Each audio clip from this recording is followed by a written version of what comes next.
Uh, Coach, each one of your playoff games has come down to last possession, late fourth quarter. I mean, how has your team's experience helped and paid off in those late game situations? Well, it's been it's been great to watch the resilience of our team continue to get better and better throughout these games. Obviously, all the teams that are in the postseason certainly have earned their way there. They have some really dominant traits and are, for the most part, complete teams. So knowing that these, you just have to keep playing and understanding that mentality, the mindset that comes with that, at the end of the day, certainly proves to be the difference. And our guys are getting better at it. We have a lot of things. I had a lot of things to correct from last game. Feel we've had a great week of practice and still have 48 hours. So we're looking forward to this next opportunity. Coach, looking at Carson Beck and just what he's done, I mean, that decision to bring him in through the transfer portal, going back to that hindsight 2020, just what he's meant to this program and what his leadership has meant to getting to this moment. Sure, it's been a difference maker, mutual decision, right? Certainly he had to make one, and so did we. And what we've all witnessed is a guy who, when he has the right supporting cast and the right type of regimen structure, scheme, play calling, everything that goes with it. And again, the right type of support surrounded by the right people, high achievers, the mentality of people that want to be great and do right by each other. That sky's the limit for him. And again, I think he's just getting started. I think that his best football is still ahead of him, and certainly looking forward to watching him play his best game on Monday night. Coach, wanted to follow up on Carson. After the surgery, what was different about, or what makes him different that when he was going through that, he was still doing the right things to prepare for the season, and what stuck out to you during that time? First and foremost, what he's always been. You like to look at someone's entire body of work, right? A lot of times books are judged before the last chapter is read off, and his story, especially in 2023, statistically and from a performance standpoint, is as good as you'll find in college football. And then, the following year, it was still good, but not all the same pieces were in place. The structure was different. Schematically, things changed. Maybe there were some drop-offs due to injuries or whatnot. And then, again, the injuries that come with that. Was pressured a lot, took a lot of hits, took a lot of sacks. So upon examination, we had determined through our medical people and certainly his working in conjunction, which, mind you, that's a big part of why this has worked out. All parties worked together in lockstep the entire way. Everything pointed towards him being able to recover fully, but throughout that process, his engagement with his new teammates was going to be critical. And that's where I think the foundation of it, because it is a difficult foundation to set when you can't actually participate. That's when the foundation was set in a strong fashion. And that's where I think players, teammates started to understand and believe in him as a person, as a teammate, as a player. And when he was able to start practicing, I think everything else took care of itself. All right, I know you got 48 hours left, but has there been a moment this week where during practice or in preparation where you said, okay, these guys, their headspace, they're in the right place despite all the stuff going on. I feel good where this team is in preparation? I think our headspace has been good since the day after November 1st, that Tuesday practice. And it wasn't all the way there, but it was headed in the right direction. And I do feel that we have been building it stronger and stronger as the weeks have gone by, and through action. Not through just a speech, words, inspiration, motivation, but through daily action. These guys have taken the role as being men of action, and I feel like it gets stronger and stronger. And I think we fully understand that this thing isn't one with the outside stuff, right? It's one with the 11 versus 11 on the field, and execution is at a premium. Hey, Mario, congrats. As you look at Indiana, what's sort of the biggest challenge you see as you've studied them? Well, they're a complete team. They are smart, physical, tough, fast, relentless. Schematically, they're challenging because of what they do and to stop the run.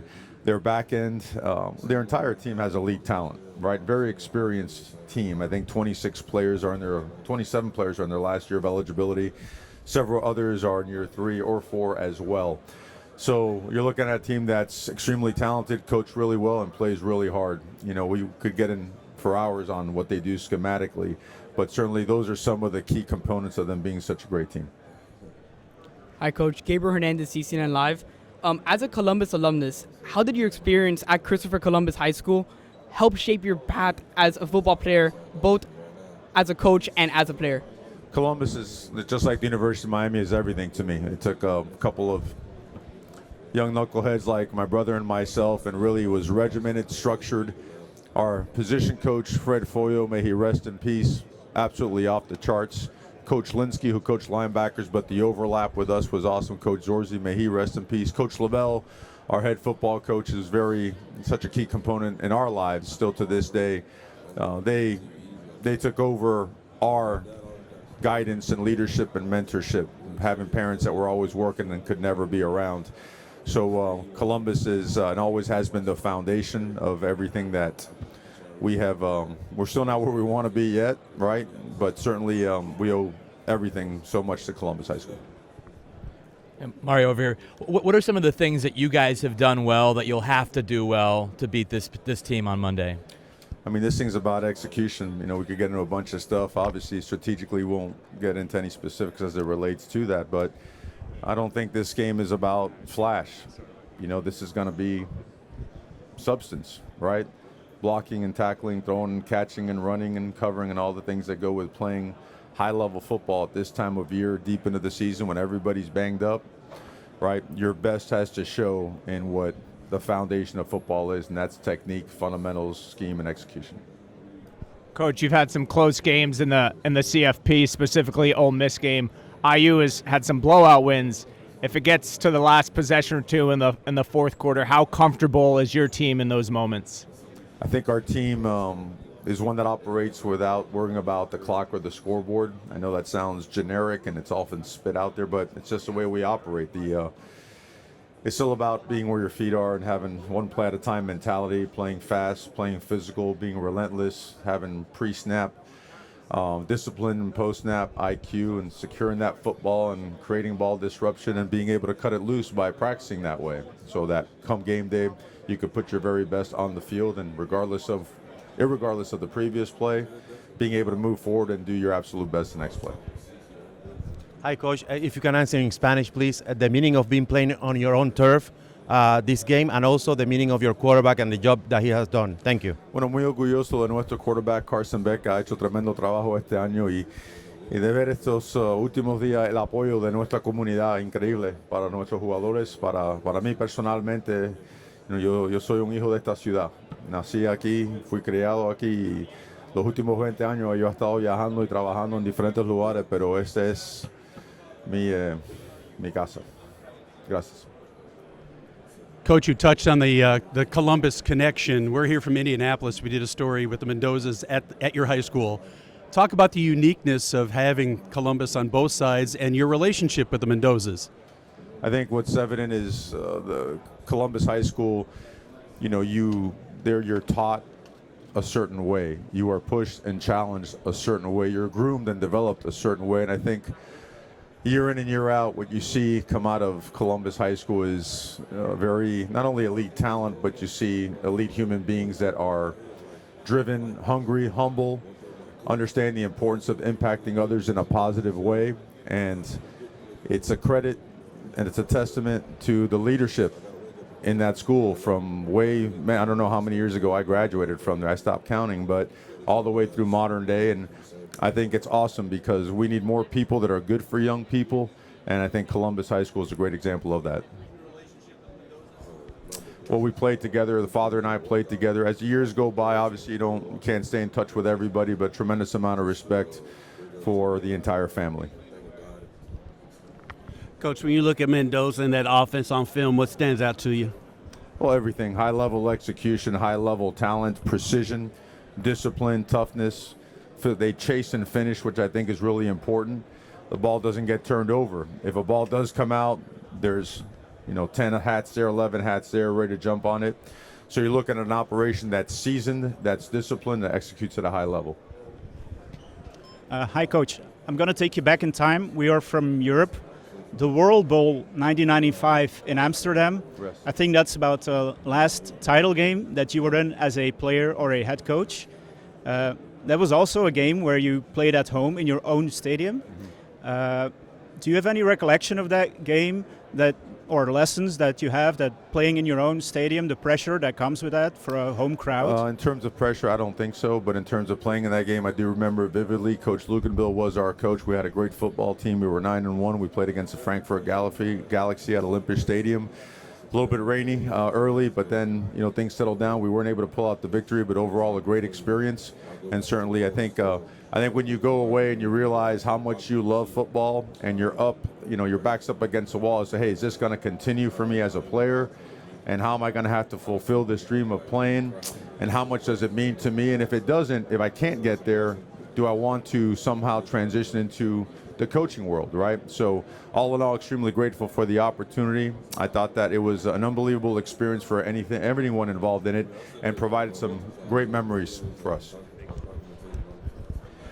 Coach, when you look at the success that Cignetti's had in such a short time at Indiana, what impresses you about what he's done so far? They've done a great job top to bottom and have proven themselves as the number one team in the country. Hello again, Mario.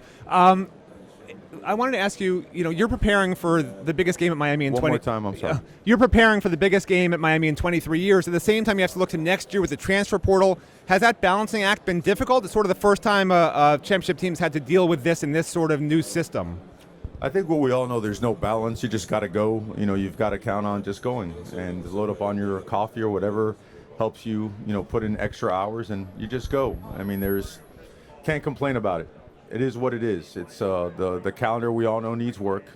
We need to find a remedy that works for everybody and makes sense for everybody, and allows for both student athletes to pursue their best opportunities while somehow, some way, maintaining the principles and values that come with college football, which I think we all know we've lost that a little bit. We have.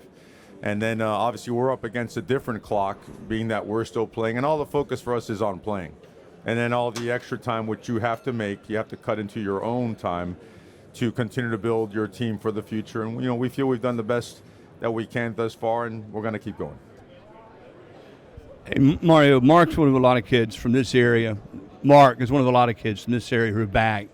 You obviously have that background. Could you put into words what that means for kids who grew up here? He was talking about all the Little League teams he played on and been back here and playing for it all. What that means to kids from this area? Well, a lot of these guys, like myself, you grew up watching the University of Miami, and you wanted to wear that U on the side of your helmet. You wanted to play in front of family and friends and the community, and the community has watched these guys play for a long, long time. I mean, youth football, high school football here is so big. The community is always engaged, always involved. They're always out there, so they know these guys. So naturally, their support and their fan base grows bigger and bigger. It's almost like fan bases within fan bases. So for them, I think it means everything like it does to all of us. But at the same time, they've been in our processes for so long that they understand that it's still a one game at a time mentality, and that every single rep, every single practice, every single meeting has to have a 1-0 mentality to it. Stay grounded, stay where your feet are, right? Don't allow yourself to start getting caught up in all the other stuff outside, so you don't skip any steps. Names of your first few youth teams here when you played in this area? Still remember the names? Do you? I never played youth football. I didn't. I was a baseball player. I got cut as a freshman in high school. I was walking the hallway, and the coach said, "You're kind of tall. Come out and play football." And that's how it ended up happening. And went out there, and I wanted to play quarterback, but I threw the ball sideways, and I wanted to play tight end. I didn't run fast enough. And so they just kept moving me closer and closer to the football, and I ended up a couple spots down from it at tackle. And thank God I did, because I learned so much as it relates to the sport, but also what it is to be part of a team by, again, the most elite coach that I've ever been around are my high school coaches. And to this day, any major decision that I have to make, I still call Dennis Lavelle my high school football coach. Yes, sir. Just following up on his question, Mario, how much of this week have you had to look just at the quarterback position for the future and put time into figuring out what you guys are going to do there? Anything related to the future, we choose respectfully not to comment on, because for us, all that matters right now is this team and this opportunity. So we'll leave it at that, if that's okay, respectfully. Hi. The SMU loss was like a low point in the season where you went to 2 losses. What changed after that you went on this incredible run that brought you to the national championship game? We were close in the 2 losses, and the things that needed to change, needed more fixing.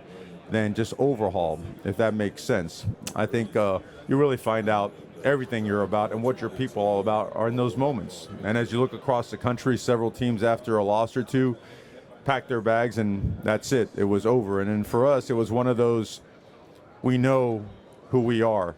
And it's got to show because we have really good people and we work really, really hard, but we're not getting the result that we want. Why? It's in the margins. And in college football, the margins become smaller and smaller and smaller.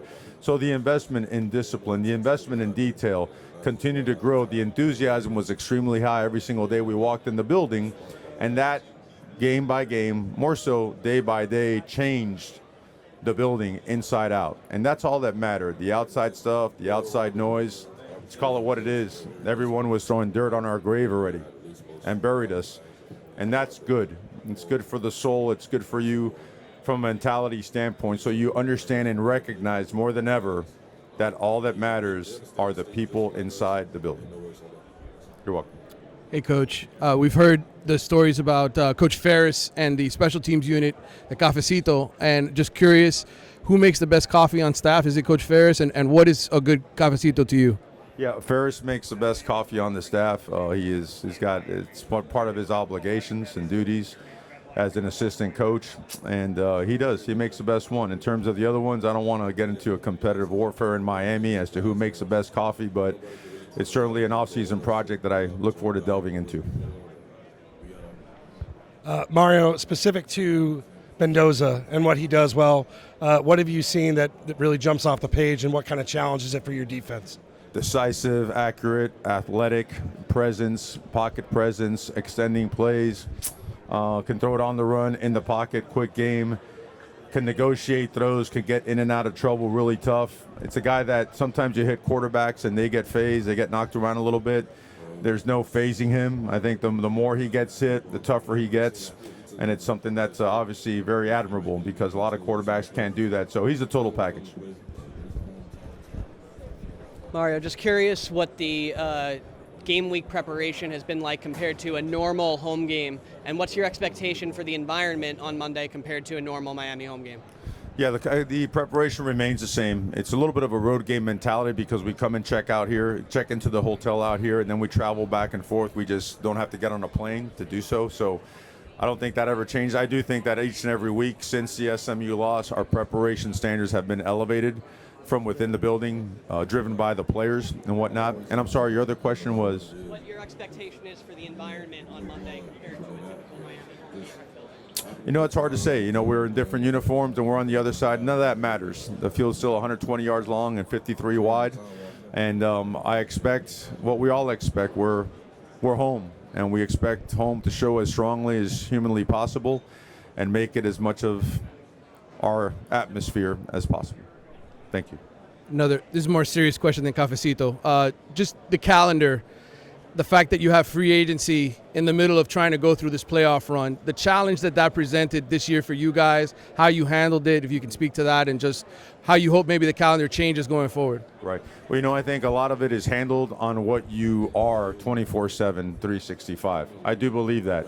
And therefore, I think what is shown is that time, good people, and hard work has led Miami to continue progress and an opportunity to play in a game like this. So I think that does two things. It motivates people to be here, and it attracts others to come here. So for us, it hasn't been a distraction. We have a very open and honest relationship with our players. And you know what? If it's not for someone, it's not for someone. I don't ever take things personally. This is a place where we work really, really hard, and it's a place for people that are really serious about football, really serious about an elite education, and want to live in the best city in the world. So those are things that I think play into our favor all the time as it relates to the work going on behind that. There's no balancing act. It's full throttle football, taking care of business and taking care of these guys. They deserve all our attention. We handle the other stuff as it comes. Mario, what did you learn as a head coach at FIU, and how did the way that ended motivate you, kind of impact the rest of your career? What you learn at a place like that is that you really have no assistants. You have to do everything. You have to be name it. You have to be the athletic director, you have to be the fundraiser, you have to be the director of anything regarding campus. You have no resources. You're going to have to find a way to overcome anything and everything and still do the best by your players. And really proud of, not myself, I'm really proud of the staff and all the players that were part of that, because we walked into a place that hadn't won a game in, I think, almost 2 years, and 4 years later won its first and only conference title. That's a testament to them, the Brad Serinis, the Toronto Smiths, the T.Y. Hiltons, the Jonathan Cyprians. There's so many great players. Torek Williams, I hate to leave any, Anthony Gator, who's coaching there right now. And then you learn the hard facts that, you know what, you have one season that wasn't up to par, and you think that, you know, and I could go on and on about it, but I choose not to, because I said it before, I think if God wants you to move and you're stubborn, and I am stubborn, and you're not moving, he'll kick you in the butt and make you move. And it was the absolute best thing that happened to me. So I'm grateful for the experience. The people, the core people there, they were awesome through thick and thin. And you know what? You press on and got me the opportunity to go to Alabama, then Oregon, then back to Miami. We come over here, Coach. Hey, Mario. What's How up, are you? buddy? Good to see you. You've dealt with adversity injury-wise in the secondary kind of pretty consistently, guys shuffling in and out. Can you walk me through a little bit of, without Xavier for the first half, the challenge that poses, and the challenge of cycling a guy like Damari back in after not playing for 6 weeks on a stage like this, and just give me a general sense of the secondary right now? Well, I think it's December, January football. You know, I think we're in a good place from a health standpoint. And, you know, the Xavier thing is unfortunate, and I'll refrain from comment on that. I think we all saw it, and it was really, really clear as what it should be. But it is what it is. And I think our guys that we have played, we have a lot of trust and confidence in them, and they have showed up big. And we're playing against a great football team, and we understand that, so we have to be focused on what we do. You're confident in Damari. You're confident Damari Brown's going to be available. Damari's day-to-day. We won't know until game time. Yes, sir. Coach, everyone knows what the reputation of the U was back in the day. If someone was to ask you today to define what your program is, how would you answer that? Well, tell me about what your thought is on the reputation of the U back in the day, because there's so many different interpretations, and I respectfully ask that because I want to make sure I answer your question to the best I can. I think there was this image of, you know, sort of rebels, right? Sort of they had a swagger, they had an attitude. There was questions about whether or not that was. Can I say this? I'll say this. Miami's reputation, if that's the way it was perceived, Miami was made up of a group of guys that nobody believed in, and outworked the world and played the number 1, number 2, number 3 team in the country, and they changed history by playing with unbelievable effort, a little bit over the top, some edge, and half of us, you know, and those were great players. I was part of some of those teams. I was a very average player surrounded by Hall of Famers, and some of them were a little bit wild and a little bit edgy, but what can never be questioned in any way, shape, or form was that brotherhood. Because those teams went from city to city to city against very storied programs and had some dominant performances and changed the perception.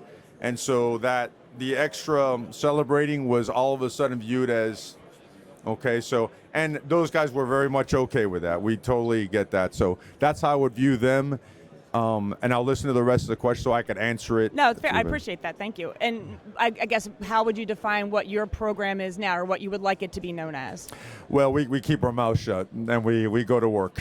You know, it's a different day and age. I mean, back then, it was the newspaper, right? It was print, and the next day there's another column. But here, right, if you burp, it's 2.75 million comments on how you are this and how you are not that.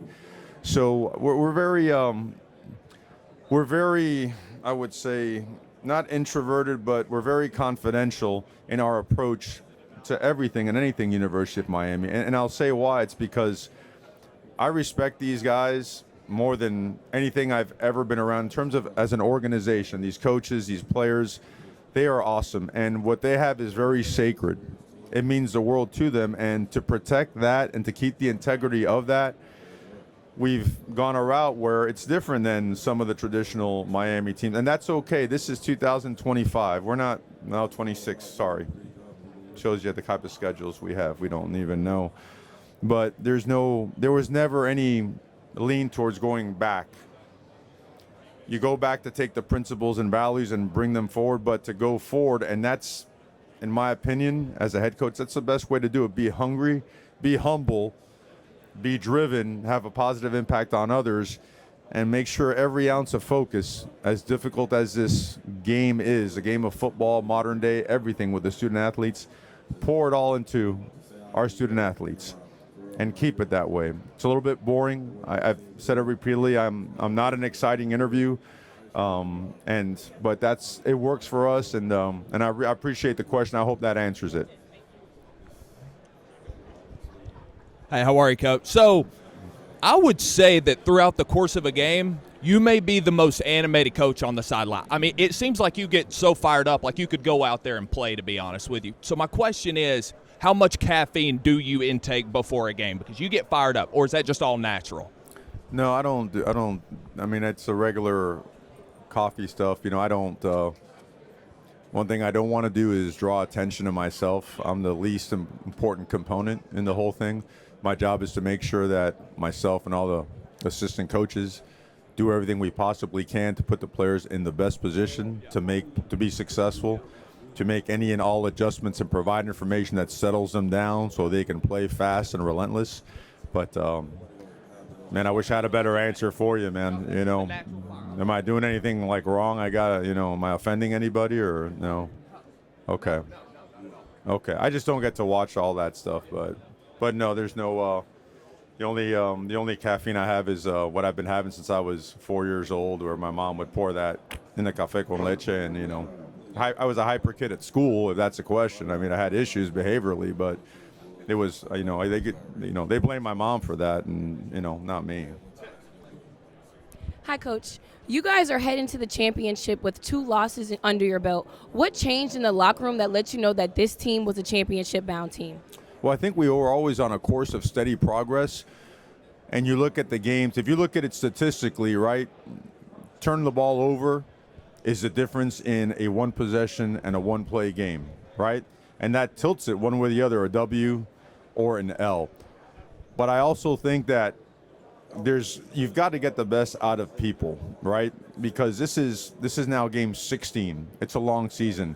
And somewhere along the line, whether it be through adversity, whether it be a moment of whatever it may be, you have to get the absolute best out of yourself and everyone. Just so happens in this case, the wake-up call was like, hey, we are doing a lot of the right things. We're working really hard. We've got awesome people, but we're getting in our own way. Okay, so if these margins are so small and so tight, we know that, yeah, some mistakes, some errors come with football, but we certainly can't create our own issues. Or as to the best of our abilities, we have to avoid those, right? And I think it's a conscious decision to just take another step, to elevate culture, to elevate standards, to elevate energy and enthusiasm. But it all starts with energy, and it all ends with discipline, right? And so I think all those things combined through the choice of these players and the coaching staff, all the credit to them and all the credit to the big guy upstairs, always first and foremost, that we've been able to progress week by week and get better all the way down the stretch and into December and January. Mario, I guess as you look at, I know you're getting ready for a game now, but as you look at just college football and the way that it's structured right now, obviously kids signing contracts, things like that, I guess what, if anything, do you think there needs to be any kind of standardization around the way that some of this operates? Do you feel like these contracts are enforceable right now? I guess what do you see from the ecosystem as a head coach and what can be done? It's a long meeting, a long conversation, brother. There's a lot. I feel like every year we kind of patchwork this side, and then next year we have to have another 3 adjustments. So it's for a long. There's a lot that needs to change. I think everyone's working hard at it. There's the dynamics, right? The things that come with this are incredibly just complicated. So we'll, I don't know, let's block off 12, 14 hours and we'll jump right into it, I apologize, I don't have a set answer, but certainly there needs to be a lot of work done. Mario, what did you see in James Brockermeyer when Ladies and gentlemen, please stand by as the Hurricanes rotate podiums. When you signed him out of the portal, and you just always have a special not just appreciation, but an understanding of what Right. makes a good lineman, given your background. Yeah, James, when he got in the portal, obviously you always want to watch film right away on a guy, and what we saw was a very physical, tough, quick twitch, great balance and body control individual that had heavy hands and had a really good Once feel again, ladies for and the gentlemen, game, please had great stand by knowledge. as the Hurricanes rotate podiums. He had a great feel for leverage, hat position, understood schematically what they were trying to do, because you want to see that from a player, right? How's he establishing hat position? What's he doing with his hands? Is he advanced technically? Is he playing with his heels in the ground, or is he on his toes and playing off balance? So we take a deep dive into everybody we look at, and he checked off all the boxes. And the one question we had, okay, how much more can we pack on him, right? And he's packed on 12, 15 pounds of muscle, and he can sink his hips and just dig people out of there. But he is an elite human being and an elite competitor, and he has been awesome all year long. I know he was selected at least by one entity as an All-American, and deservingly so, and he's been invaluable to our program. Yes, sir. Hey, Coach, talking about the transfer portal, the fact that players can make money and things like that, over the last 10 or 15 years, how have you had to change your approach to coaching and like team building? I mean, it's kind of a different game now, right? I'll be honest with you, absolutely zero. You know, and I want to say this, and I hope I don't offend anybody, but if you have to change the way you coach because you're afraid of a portal, you weren't doing it right to begin with. The principles and values of the guys that actually Coach Mirabal and I got to play for at Christopher Columbus and Dennis Lavelle, we believe in that. And that means you challenge people, you push people, you're good to people, you're demanding but never demeaning, you get the best out of them, you're there for them like their very own parents would be, but you certainly don't compromise what comes with betterment. You have to push people. This is not for everybody.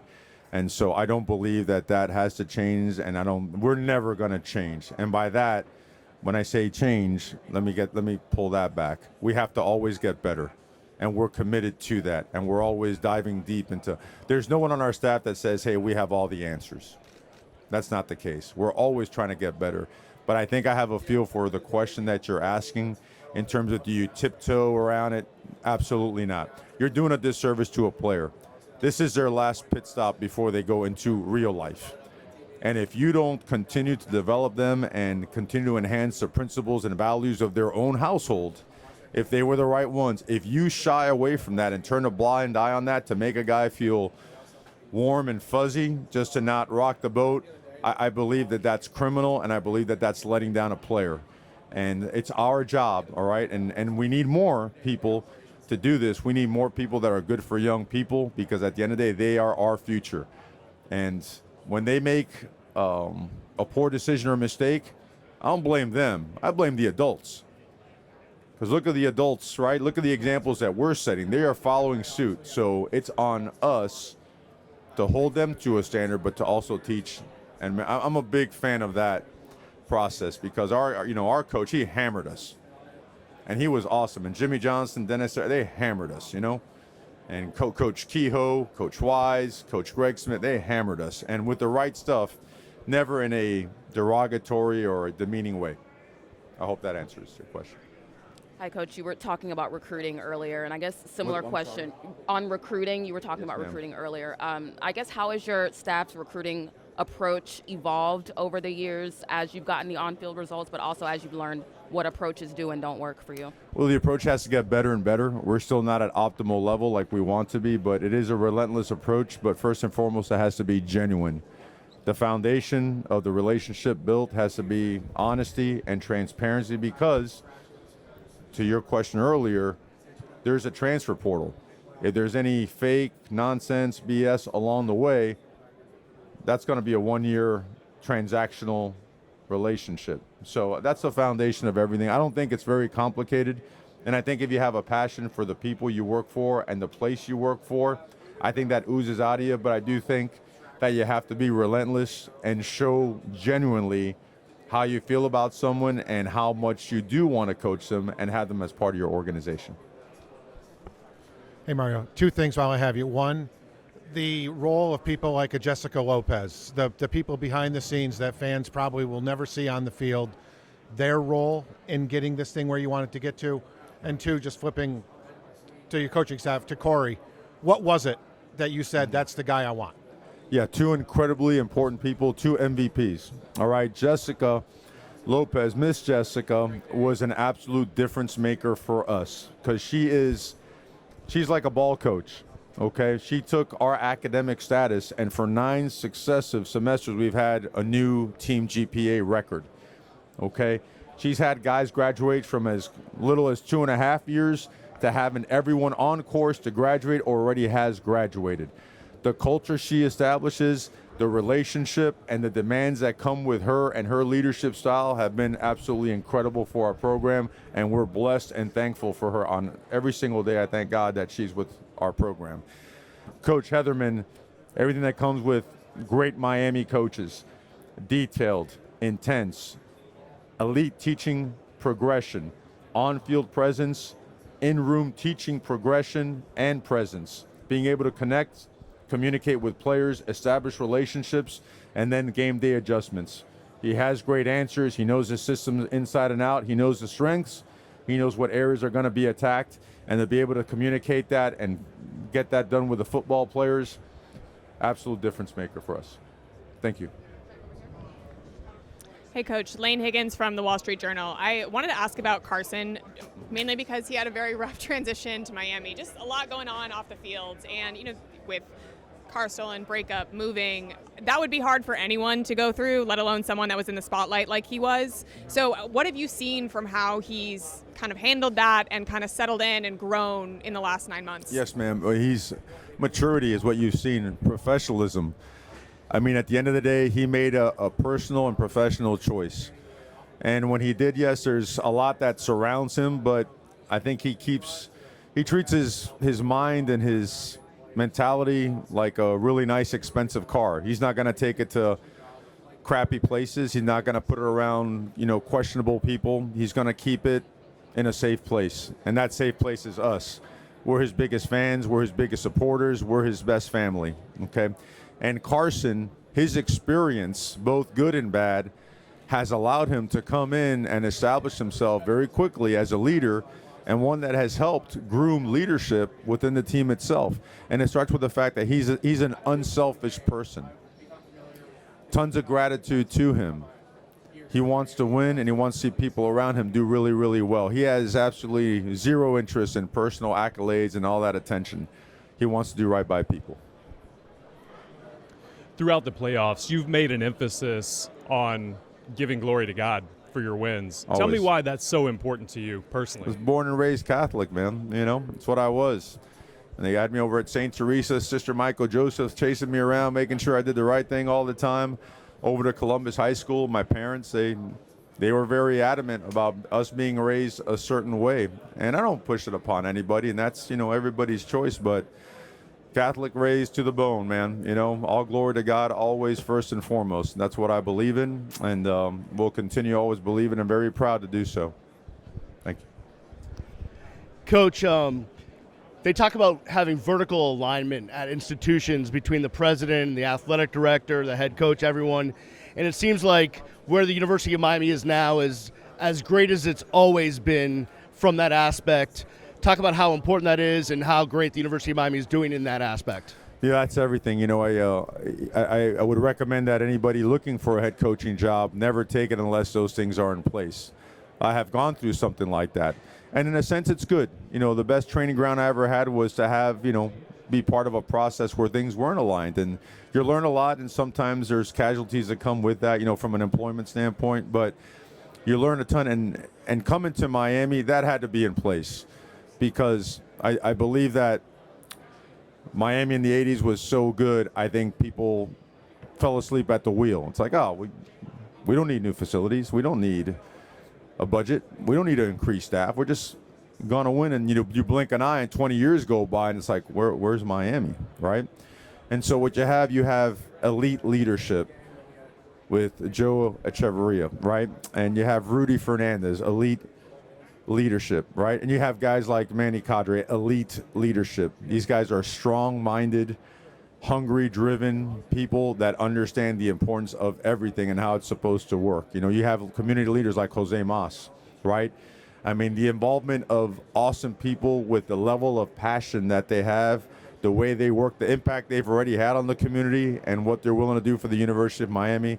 That's what we want to be aligned with. That's what I want to be aligned with. So every day I'm extremely grateful for the fact that we're in lockstep and looking forward to continue to progress. Hi, Mario.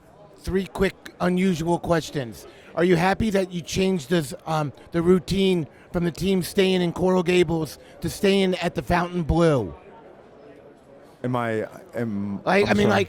that more of a distraction, or are you happy to get them away from the campus? No, you know, we've been in this process for 3 weeks, so I think we're in routine right now.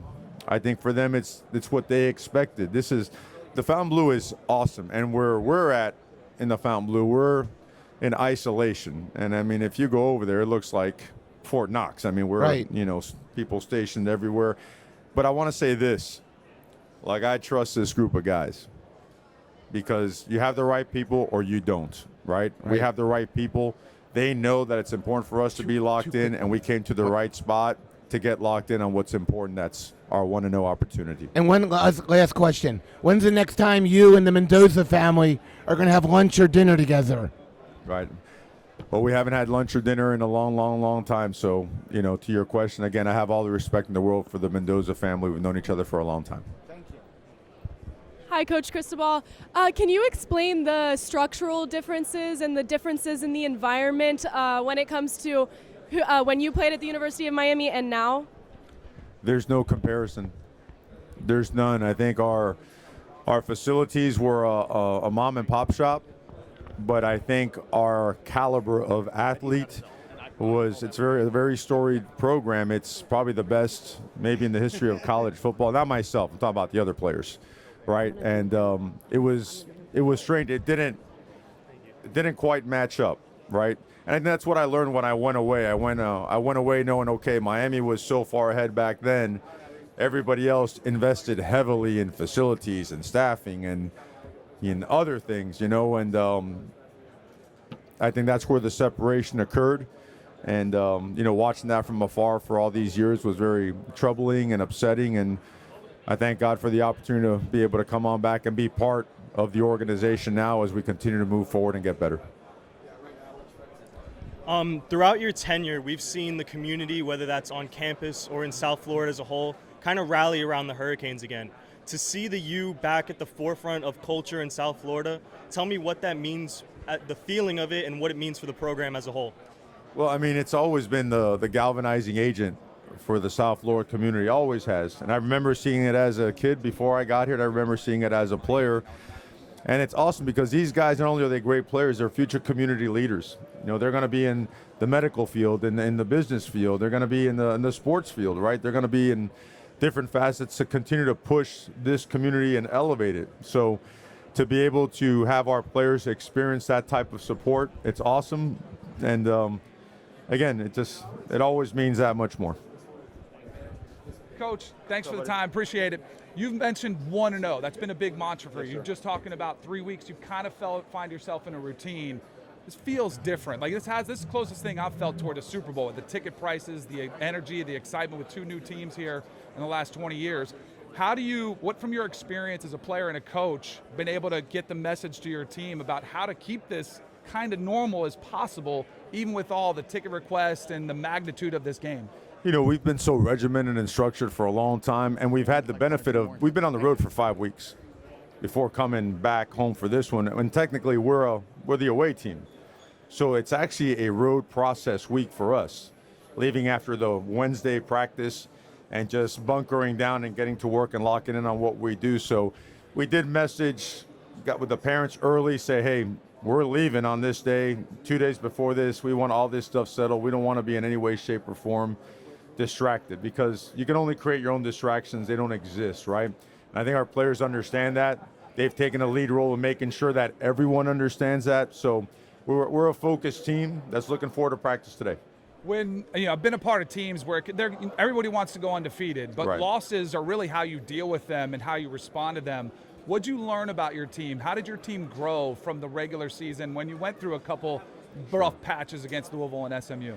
I learned watching them. They made me a better coach, first and foremost. I think that often gets lost out there in translation and in coaching. Like, coaches should learn as much as they teach. And what I learned, and I felt that early in February of this past year, that these guys truly have love and respect for each other, forged in work and invested time. And we all learned the importance of, like, college football, the margins are minimal now. And if you choose to give it away with a lack of detail, a lack of execution, then on any Saturday, Friday, Thursday, whatever you're playing, your butt could get beat. We learned that the hard way twice. Turn the ball over, right? Unforced penalties, pre-snap, discipline, post-snap, football IQ, ball security, ball disruption, and all of a sudden we weren't cutting it loose like we're used to. And we learned that. Let me say this. We realized that what we put on the field the first 5 weeks was not showing up consistently enough in those 2 losses. And so the energy and enthusiasm was elevated, and it was brought to work on a daily basis. And we spoke it into existence, but we worked it into reality, and it gave us the best opportunity to be here today. It feels like it was 10 years ago, but it wasn't that long ago where you guys almost didn't get in, right? You guys almost didn't have this opportunity to show yourselves as one of the best teams in college football. What does that say about the system that's in place? I mean, it's to me, it screams what kind of something we talked about 7-8 weeks ago, that this needs to be settled on the field. As much as we can get it to the field, we have to do so. Because on November 1st, and I showed our team that graphic, it said Miami's chances at a playoff berth, 5%. But I want to go back 2 years. Miami at Georgia Tech in 24, Miami's chances were at 96%. And Clemson's were at 6%. So what does it mean? You're never all the way in, and you're never all the way out. You just got to keep playing. Appreciate the time, Coach. Thank you so Thank much. you.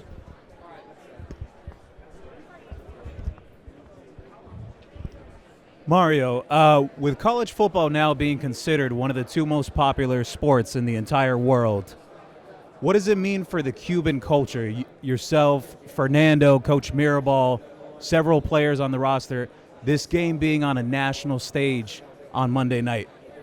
I mean, I'm super proud to be Cuban American. I was born here in Miami. My parents are Cuban, pero yo me crié hablando español. We never spoke English in the house, and 2 parents that, man, I don't even know where to start in terms of their level of work, effort, and commitment. So, like, that's our base, that's our foundation, that's everything. So, very proud to be that. Now, I think when it comes to the game, I don't incorporate any of that stuff. I've never used my heritage to try to get a job or posture myself, because I know what I believe in. I believe in people. And I believe we come in all kinds of different shapes, sizes, skin colors, ethnicities, languages. And that's the way it should be. And that's why I love the experience our players have at Miami, because the diversity that they get to experience. They could be from Birmingham, Alabama, and go to Pleasant Grove High School and be a very decent player back in the day. Sonez Cooper right there, Or you could go to Cardinal Gibbons High School right up the road, And even though Coach D has got his issues with a certain D tackle way back in the day, but that being said, no, I believe in people that are willing to work and do it the right way. Hey, Mario here.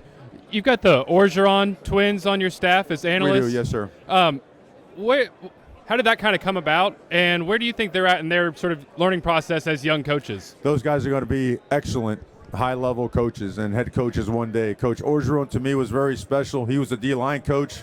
When I was a player at Miami, he used to always just annihilate us. I was on the scout team as an offensive lineman, and he was hard on us. He was tough on us, learned a lot from him. And his sons have that DNA as well. They're high-level workers. They're high IQ guys. Those guys are going to be great coaches. They do a great job for us.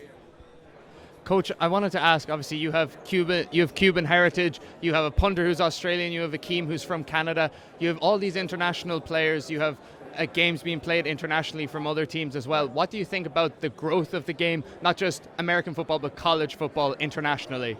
What's the question? I'm sorry. The growth of college football internationally. Well, I mean, for us, we're biased, but we think it's the greatest sport on earth, and the fact that different guys. Again, we come in all kinds of different shapes, sizes, skin colors, and ethnicities. And, anytime someone gets a chance to participate and earn themselves a scholarship and an opportunity to play football, I think it's awesome. So, and it's great for their people back home to witness that and certainly support them in their journey. Coach Cristobal, what has most impressed you about Carson Beck this postseason and his ability to lead, and what do you think makes him a great leader? Consistency and resiliency. He's the same guy every single day. He's unaffected by anything outside. There's absolutely nothing selfish about him. He wants to do right by his teammates. He has absolutely zero interest in any personal accolades or whatnot. He just wants to win. And I think a guy that's been through what he's been through, both physically and some of the other outside stuff, I think he's a great example for all of us, young and old, on how you're supposed to handle yourself and your business throughout adversity. Hey, Coach, talk to me about, throughout the season, your relationships, how they've changed with the players, and what are the intentional messages that you bring to the culture that you set in the locker room and on the field? Could you be a little bit more specific? I want to know about the relationships between yourself and the players and how intentional you are with creating those relationships and what they look like. Well, for us, it's always genuine and real. That never changes. We're the same person every single day, and I think that's important so players know what they're getting. Our players know that every single day we're going to outwork everybody in the country to provide them with the best opportunity to be the best they can be individually, collectively, as a team, and then as a program. So that doesn't change. And then we also have, we dive into their personal business as well, into their personal lives, making sure they understand, look, they might be big and strong and roped up 290-pound monsters, but they're still 17, 18, 19, 20-year-old young men that are still growing and developing into fully grown men. And it's our job, it's our obligation to make sure that we mentor them to the best of our ability and create the right principles and values so they can take forward with them. You're welcome. Hi, Coach. Good morning. So you mentioned earlier you're a Miami native. You went to Christopher Columbus High School, so you have a very personal connection, not just to Miami, but also to Indiana. What do you think it means to you and to the community of Miami to have this game here? To have this Pardon me? Community. Well, I think when this game was announced that it was going to be in here in Miami in 2026, I think everybody perked up and said, okay, that's year 4 of the journey. And, historically we've had some really good success in our 3rd and 4th years at our respective programs that we've been a part of. And so for this city, again, I've watched it from afar for 25 years. It's yearning to be in this particular and have this particular opportunity, and not just to get here, but to be successful in this opportunity. It's been a cry that's been loud and strong across the country in the hearts and minds of all Miami Hurricane faithful, the entire city, South Florida, and the state of Florida for that matter. So it's for us, it's process, it's practice, it's preparation. For the outside, it's awesome to see how much this galvanizes, how much it creates the enthusiasm for this community to come together, galvanize, and support the Miami Hurricanes and really support each other. Mario, I know you were young at the time, but the Orange Bowl, 84 Orange Bowl, the 83 season that kind of launched Miami's run. Do you remember that game when they beat Nebraska? I do. Yeah. I do. Recollections of that? And I was watching my grandfather's. He had a black and white TV. Antenna was all screwy, so it was coming in and out. But I remember every bit of it. And all the way down to Calhoun. Kenny Calhoun. Deflecting that 2-point conversion. So, yeah, it started it, right? And people don't realize the extent that Howard Schnellenberger went to change the image of the University of Miami, both in attracting great players and then to the outside world. So he is he's like the godfather of it and was able to pass it down to some unbelievable coaches. But I remember it vividly, and certainly, and for us, the focus is, of course, 2026. Coach, given your run and being the last team in, is there any way, any part of you that could call this a Cinderella-like run? I don't ever delve in terms like that, or I stay away from creating narratives, storylines, Ladies and subplots. gentlemen, 5 minutes are remaining in It's the never Miami been, Hurricanes media session. 5 minutes remaining. It's never been part of process. I believe that there's a substance to what we do, and it's completely rooted in reality and hard work, and we like to stay that route. Coach, back in 2022, following the game against Florida State, you mentioned about building a program. Back in 2022, following the Florida State game, you mentioned about building. Fast forward now, what's your message to the team heading into the championship game at Hard Rock Stadium? Sure. Well, our messaging is very private and very intense and whatnot, but someone actually sent me a 2022 press conference after that game, and it's, look, on that flight, coming from Oregon and looking at the iPad and what was here and what had to be done, it's a simple decision. You have to get to work, and there's a lot of work to be done, and those first couple years, you're going to get your teeth kicked in. And I think that people have shied away from coming to Miami and creating change because maybe they were afraid of the steps that come with that. Maybe they, I don't know, just didn't want to deal with what comes, those painful steps that you cannot skip to get Miami on track to what it needs to be. And to me, I've had awesome parents, and I credit them for everything, as well as my coaches. And they always taught myself and my brother to run into the fight. This was a fight that had to be had. This was a journey with painful steps that could not be skipped, irregardless of what came with it. We've always been about the work. We've always been about the fight. And anything outside of that is, like, irrelevant to me. So I'm lucky because it's not me. It's not. It's everybody. It's the entire organization making a conscious decision on a daily basis and getting people out of the way that couldn't sustain or withstand what it took to allow us to progress and go forward and continue progressing to the opportunity we have now and the progress we have to make to continue going forward. So this journey is just beginning, and certainly, again, you've got to be a tough you-know-what to make sure you dive into this fight. Thank you. Mario, this isn't my question, but you mentioned your grandfather. I'm just curious what he did here in Miami. But my question is, to get here, could you crystallize what you had to learn as a coach to take a team to this level? Is there anything you can sort of crystallize it all down into? I would say hard work and good people is an undefeated combination. You know, it has to be a given, talent, smart, and good decision makers, right? But I believe that good people, hard-working, resilient people, that combination together, working, for a common goal, I think that's undefeated. And that's what it takes, and it has to serve as an example for those that you coach, and also be willing to learn from those that you are coaching, because I tell these guys all the time, I learn as much from them as, hopefully I've been able to teach. So very, very simple. This football's not complicated, right? Blocking, tackling, angles, numbers, leverage.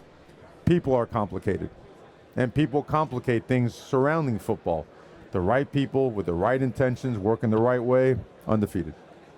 Your grandfather, what did he do? What's that? Your grandfather, what did he do? My grandfather, man, every day at home was a reckoning. I mean, it's different every single day because my parents were working those two jobs and, learning the language and doing whatever they could to make it work. And I never remember being, short of anything. They found a way to make it work. And whether it be judo, baseball, football, it was just a reckoning. It had to be done at the highest level, academically, athletically, duties and obligations at home, respect for the family, respect for outside people. That's what it was. I know it sounds like the Army, and maybe it was, but I'm grateful for it. I like it, and I know it's boring, and I know it's not exciting, but I'm grateful for it. How would you compare Malachi as a freshman? Have you ever had a receiver that advanced at his age, and what makes him so unique? I mean, as a head coach, we've been very fortunate. We had T.Y. Hilton way back in the day at FIU, and he was incredible. Malachi continues to raise the bar week after week. He's different. He's different. He was raised the right way. Awesome parents, awesome upbringing, means a ton to the community, and the community means a ton to him. So, sky's the limit. Ladies and gentlemen, that concludes I wouldn't the compare. Miami Hurricanes I don't know. media session. In approximately 30 minutes, the Indiana Hoosiers media session will begin. I think when you start comparing athletes, I think you almost. I would never Once disrespect again, that one of them. concludes the Miami Hurricanes media session. We'll see. That story Indiana Hoosiers media session will begin not in yet completed. approximately 30 minutes. Coach, you played with my uncle, Darren Handy. I've asked him, what were you listening to in the locker room back then? And I want to ask you, what are you listening to in the locker room now and back then? Oh, I can't say that publicly. You know that. Darren knows that. Darren was an elite teammate, an elite human being. He's gone on to do so many great things in the police force and the community. Man, he was fun to be around. Brought so much energy, physical, tough, biggest bench press ever. He's got a chest from me to you. But Darren is, and I still see him every now and then at the reunions. Love and appreciate Darren Handy, number 66.